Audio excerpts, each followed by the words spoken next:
Ang mabuting balita ng Panginoon, ayon kay San Mateo.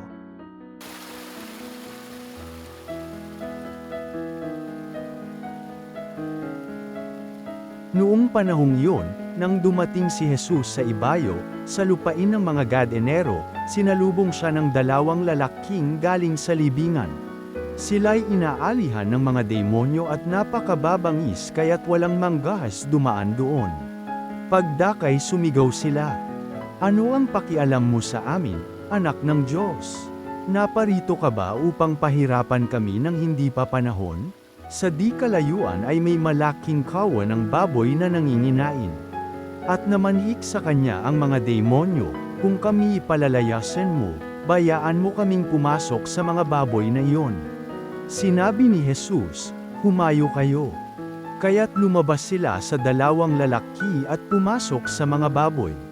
Ang buong kawan ay biglang sumibad ng takbo tungo sa bangin, nahulog sa lawa, at nalunod.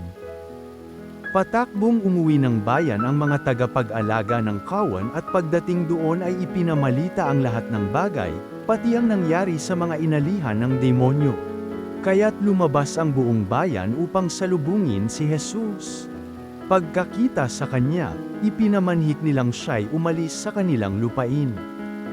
Ang mabuting balita ng Panginoon.